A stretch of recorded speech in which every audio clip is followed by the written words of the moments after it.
Pwede bang kumidnap sa apo ko?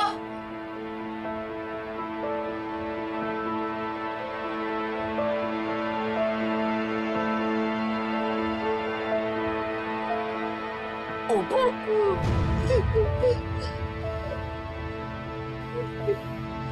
Paano mo nagawa yun? Bakit saan ako?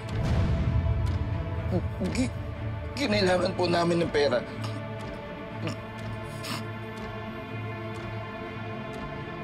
Namin? Namin? Ibig sabihin may kasabwat ka? Ha? Totoo po lahat ng sinasabi ni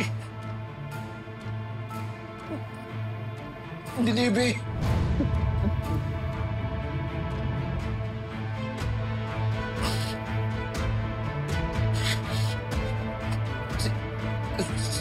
Si Princess, siya po ang mastermind ng kidnapping.